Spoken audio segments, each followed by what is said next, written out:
Hello everyone and welcome to the winter. Now we need to make sure that all of our animals are looked after during those cold winter months. But what about all the wild animals that live right here in the UK that do just fine all by themselves? Let's talk about our native UK species and what they do to survive the winter.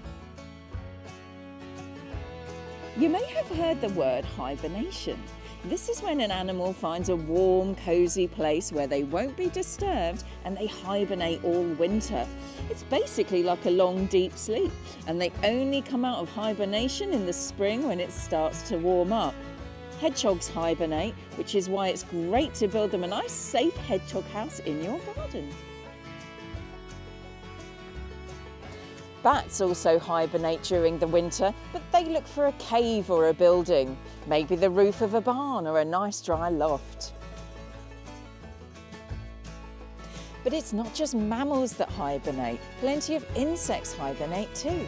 Did you know that the brimstone butterfly even hibernates? Now most butterflies overwinter as caterpillars or pupae, but the brimstone has a certain substance in its body it acts like a kind of antifreeze, helping it survive until the spring. Clever, eh?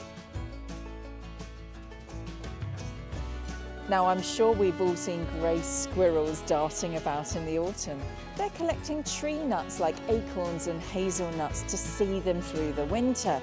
This means they don't really slow down at all, and you can see them during the day all year round. Animals do various things to survive the winter. Honeybees cluster together in the hive to keep nice and warm, and some frogs will stay at the bottom of a pond in the mud to make sure their body temperature keeps above freezing.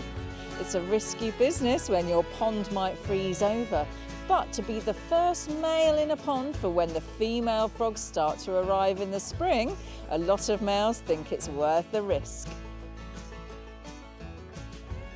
We all know that rabbits live in underground burrows, but what about hares? Now there are some hares, like the mountain hare, which lives up in Scotland, whose fur turns white in the winter so it can blend in with the snow in those Scottish Highlands.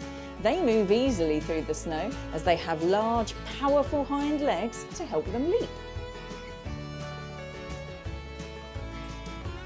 Finally, let's talk about birds. Now there is a bird that lives up in the Scottish Highlands alongside that mountain hare, which also turns white in the winter to blend in with that winter snow.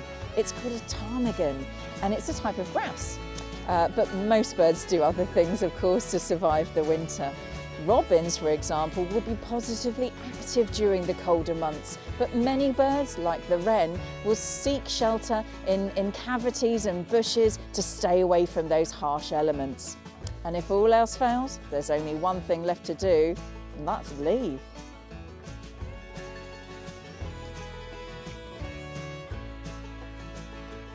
Of course, a lot of birds migrate in the winter. This is where they fly away to warmer countries to avoid those lower temperatures altogether, returning in the spring for the breeding season. Swallows, swifts and nightjars all migrate further south to stay warm. So what have we learnt? Well, now we know that our wild animals have some amazing adaptations to help them when it's cold. They might hibernate, store up food, even change colour, or maybe just fly away. Now it's nice to help them out by giving them a cosy place to sleep or leaving some food out for them. But it's good to know that our wild animals are pretty amazing already. Thanks for watching, everyone. See you all again soon. Bye for now.